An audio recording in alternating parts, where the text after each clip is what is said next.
Bismillahirrahmanirrahim. Assalamualaikum warahmatullahi wabarakatuh. Innal hamdalillah nahmaduhu wa nasta'inuhu wa nastaghfiruh wa na'udzu billahi min shururi anfusina wa sayyiati a'malina. May yahdihillahu fala mudilla lahu wa may yudlil fala hadiya lahu.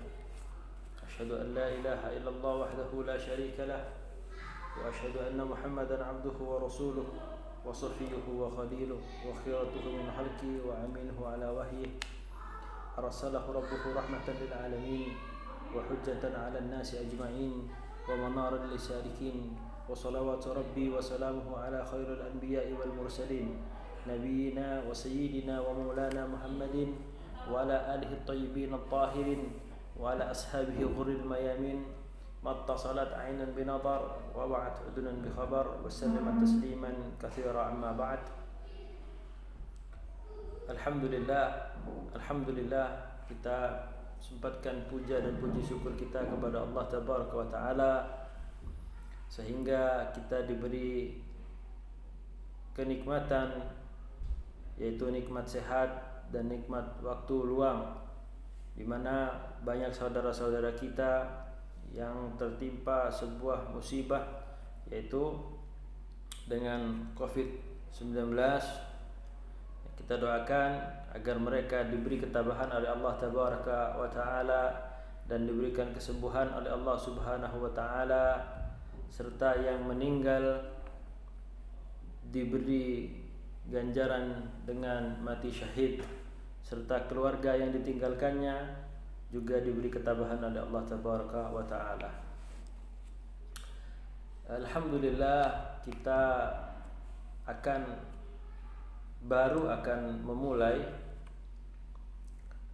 tentang pembahasan sirah singkat, sejarah singkat Rasulullah sallallahu alaihi wa ala alihi wa sahbihi wasallam, di mana kalau sirah-sirah, sejarah-sejarah yang menceritakan kehidupan Rasul sallallahu alaihi wasallam dari awal sampai akhir dengan lengkap, maka sudah banyak al-asatid, ya, ustaz-ustaz kibar yang sudah menjelaskannya. Namun ana rasa kitab ini sangat cocok untuk pemula seperti kita. Kitabnya sangat tipis, ya. Kitabnya sangat tipis, berjudul Amali fi Siratin Nabawiyah, karangan seorang ulama, huwa Allama Hafidh bin Ahmad bin Ali Al-Hakami. Ya, beliau itu banyak menulis sebuah kitab, dan salah satunya adalah kitab Amali fi Siratin Nabawiyah. Sebenarnya ini berisi manzumah, yakni syair yang disyarah oleh beliau,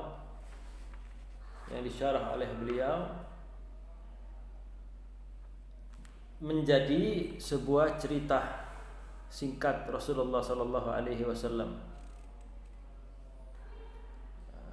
Manzumah dari Al-Imam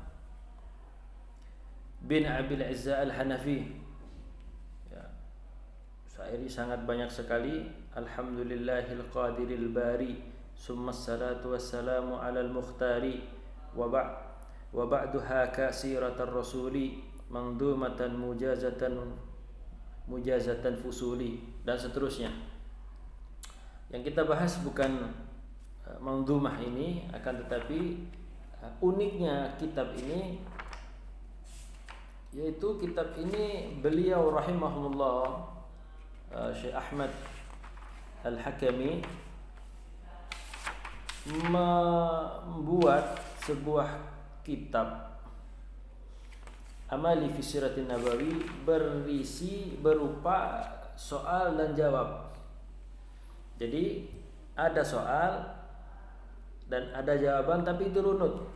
Ya, meskipun tidak terlalu runut 100%, akan tetapi untuk pemula seperti kita itu sangatlah penting, sangatlah ringkas dan membantu kita untuk memahami siapa Rasul, apa kejadian yang telah dialami oleh beliau sallallahu alaihi wasallam dan para sahabatnya. Kita mulai ya di soal yang pertama beserta jawabannya, dan sedikit-sedikit akan dijelaskan nanti. Bismillahirrahmanirrahim. Kaifa nasabu nabiyyina Muhammad sallallahu alaihi wasallam min jihati abihi. Jadi ketika kita membahas sebuah sirah an-nabawiyah, sebuah sirah, sebuah sejarah, terutama sejarah seseorang, kita akan membahas sejarah tentang umpamanya seorang presiden, itu kita harus tahu sejarah hidupnya. Apalagi kita akan membahas sejarah makhluk yang mulia, nabi yang paling dicintai oleh Allah Tabaraka wa Ta'ala, yang kita adalah umatnya, yaitu Muhammad sallallahu alaihi wasallam. Itu kita harus tahu. Makanya rahimahumullah, muallif di sini menjelaskan, membuka soal pertama dengan kaifa nasabu nabiyina Muhammad sallallahu alaihi wa ala alihi wa sahbihi wasallam min jihati abihi. Bagaimana nasab nabi kita Muhammad sallallahu alaihi wasallam dari jalur ayahnya. Kenapa Ustaz kok dari jalur ayahnya? Kenapa selalu seperti itu? Karena keturunan itu dari ayah. Dalam Islam, keturunan itu dari ayah.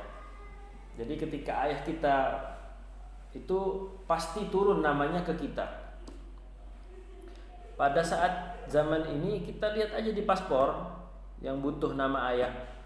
Kalau paspor itu hanya bertuliskan nama kita, umpamanya nama kita Fadil, ya Fadil itu perlu ditambahkan, ditambah dengan nama ayah biasanya dan nama kakek. Begitu juga dalam Islam dan mayoritas seluruh, bukan mayoritas, seluruh bangsa Arab. Jadi kaifa nasabu nabiyina Muhammad sallallahu alaihi wasallam min jihati abi. Bagaimana nasabnya Rasulullah sallallahu alaihi wasallam min jihati abihi? Perlu diketahui beliau adalah huwa Muhammad bin Abdullah bin Abdul Muttalib bin Abdul Muttalib bin Hashim bin Abdi Manaf bin Qusay bin Kilab bin Murrah bin Ka'ab bin Lu'ay bin Ghalib bin Fihr bin Malik bin Nadar bin Kinana bin Khuzaimah bin Mudrika bin Ilyas bin Mudar bin Nizar bin Ma'ad bin Adnan. Jadi nasab Rasul sallallahu alaihi wasallam dari jalur ayahnya itu adalah Muhammad bin Abdullah bin Abdul Muttalib bin Hashim bin Abdi Manaf bin Qusay bin Kilab bin Murrah bin Ka'ab bin Lu'ay bin Ghalib bin Fihr bin Malik bin Nadar bin Kinanah bin Khuzaimah bin Mudrikah bin Ilyas bin Mudar bin Nizar bin Ma'ad bin Adnan. Para ulama sirah, para ulama muarrikhin itu sepakat tidak ada bantahan pada nasab Rasul sallallahu alaihi wasallam sampai dengan Adnan. Di sisi lain juga ada para asatid, para ustadz yang menjelaskan komplit sampai ke Nabi Adam. Akan tapi itu tidak dikuatkan atau diragukan kebenarannya oleh beberapa ulama, terutama Imamul Mu'arrikh, ya, imamnya para ulama tarikh yaitu Ibnu Hisham. Jadi yang sepakat tidak ada perbedaan sampai Adnan. Jadi Muhammad bin Abdullah bin Abdul Muttalib bin Hashim bin Abdi Manaf bin Qusay bin Kilab bin Murrah bin Ka'ab bin Lu'ay bin Ghalib bin Fihr bin Malik bin Nadar bin Kinana bin Huzaimah bin Mudrika bin Ilyas bin Mudar bin Nizar bin Ma'ad bin Adnan. Dan siapakah Adnan ini? Adnan adalah wa huwa man walad Ismail bin Ibrahim alaihi salatu wassalam. Jadi Adnan ini adalah anak cucunya dari Ismail bin Ibrahim alaihi salatu wassalam. Berarti Nabi Muhammad, Nabi kita adalah Nabi keturunan dari Ismail bin Ibrahim alaihi salam. Dari pernikahan dari pernikahan Ibrahim dan Hajar mempunyai anak Ismail. Ismail dibawa di sebuah kota yang gersang, yang tidak ada penghuni sama sekali, ditempatkan di situ atas perintah Allah Tabaraka wa Ta'ala. Dan seperti yang kita ketahui, keluarlah air Zam-Zam. Ya, ada sekelompok kafilah dari negeri Yaman yang ingin hijrah dari negeri Yaman karena sempitnya kehidupan di sana, maka mereka biasanya hijrah ke negeri Yathrib yang berada di Madinah. Kotanya lebih sejuk, tanahnya lebih subur dibanding kota Bakkah, karena Mekkah itu dulu namanya Bakkah dan bentuknya itu seperti lembah. Kemudian rahimahumullahu ta'ala, penulis kitab ini, muallif kitab ini melanjutkan itu dari nasab ayahnya. Sekarang dari nasab ibunya. Kaifa nasabuhu min jihati ummihi. Bagaimana nasabnya dari jalur ibunya. Nah, ini menarik. Ibunya bernama Aminah bintu Wahbin. Aminah bintu Wahbin.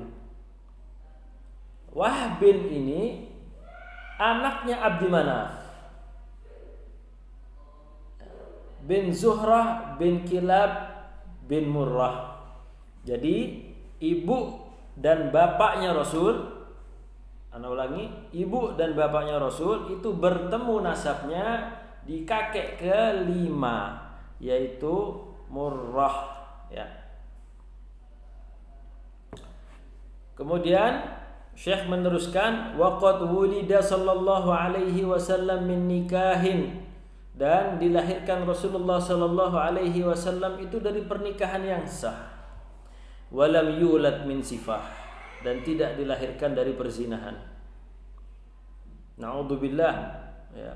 Meskipun di Arab jahiliyah pada saat itu banyak sekali perzinahan, minum khamar, pokoknya istilah-istilah yang maksiat-maksiat itu mereka itu hobi sudah. Yang perang lah, yang gampang menumpahkan darah, gampang mabuk, gampang zina, ya. Pokoknya semua keburukan itu ada di bangsa Arab jahiliyah zaman tersebut. Akan tetapi hamallahu dzalik, Allah menjaga itu min jami' dari seluruh abaihi wa ummahatihi. Allah menjaga seluruh itu, zina, minum khamar, semuanya, pembunuh, semuanya dijaga oleh Allah Tabaraka wa Ta'ala kepada ayah-ayah dan ibu-ibunya Rasul sallallahu alaihi wasallam. Karena ayahnya Rasul itu pilihan, ibunya Rasul itu juga pilihan. Jadi Allah menjaga nasab benar-benar mulia. Kemudian karena kitab ini berupa kajian singkat untuk pemula, maka langsung loncat ke pembahasan mata tuwfiya abuhu. Kapan ayahnya meninggal? Tuwfiya abuhu bil Madinah wa huwa sallallahu alaihi wasallam hamlun. Ayahnya sallallahu alaihi wasallam yang bernama Abdullah, ya, Ibn Abdul Muttalib bin Hashim bin Abdi Manaf bin Qusay bin Kilab bin Murrah bin Ka'ab bin Lu'ay bin Ghalib bin Fihr bin Malik bin Nadhar bin Kinana bin Khuzaimah bin Mudrika bin Ilyas bin Mudar bin Ma'ad bin bin Mudar bin Nizar bin Ma'ad bin Adnan ini meninggal ketika sallallahu alaihi wasallam dalam kandungan ibunya, yaitu Aminah bintu Wahbin. Nah, sekarang kapan kelahiran beliau sallallahu alaihi wasallam? Mata kana maulidahu. Kapan kelahiran Rasul sallallahu alaihi wasallam? Kana maulidahu, kelahirannya sallallahu alaihi wasallam amal fili, tahun gajah. Kenapa tidak disebut tahun onta, tahun ini, tahun itu? Tidak, karena kebiasaan bangsa Arab untuk menamakan tahun, mereka itu belum ada nama tahun, itu belum ada. Ini tahun sekian itu belum ada. Tapi mereka biasa memberikan istilah tahun ketika ada kejadian besar. Karena pada waktu itu belum lama terjadi penyerangan Abrahah ke Ka'bah Al-Mukarramah yang berada di kota Makkah. Dan di situ ada percakapan yang sangat mulia antara Abrahah dan Abdul Muttalib, kakek Rasul sallallahu alaihi wasallam. Ketika hendak Abrahah itu hendak mau masuk Makkah dan mendapati beberapa ekor onta. Tangkaplah onta tersebut. Mungkin bisa dibikin sarapan atau makan malam atau yang lainnya. Abdul Muttalib, kakeknya Rasul sallallahu alaihi wasallam, selaku Zaimul Quraisy pada waktu itu, pemimpinnya orang-orang Quraisy pada waktu itu, tahu, mendapatkan informasi bahwa ada segerombol pasukan yang sangat besar dan bergajah yang mendekati kota Makkah, hendak menyerang kota Makkah, dan sekarang onta-ontamu itu ditawan. Ketika itu dengan gagah berani Abdul Muttalib menghampiri Abrahah ini dengan seorang diri. Kemudian terjadilah percakapan yang tercatat dengan tinta emas sejarah dunia Islam sampai akhir zaman. Abrahah bertanya kepada Abdul Muttalib, apakah kamu pemimpin kota Makkah? Dijawab, iya, saya pemimpinnya. Apakah kamu yang punya onta ini? Iya, ini onta milik saya. Terus ngapain kamu datang ke sini? Untuk apa datang ke sini? Padahal kamu tahu, saya datang ke sini untuk meluluh lantahkan Ka'bah itu, menghancurkan Makkah. Kamu masih datang ke sini untuk mengurus onta yang sudah saya tawan. Dengan ilham Allah tabaraka wa taala, dengan kecerdasan Abdul Muttalib menjawab, ana rabbul ibil, aku pemilik onta-onta itu. Kalau berarti onta-onta itu tanggung jawab saya, balikin. Saya siap mati untuk mempertaruhkan hak saya. Saya siap mati untuk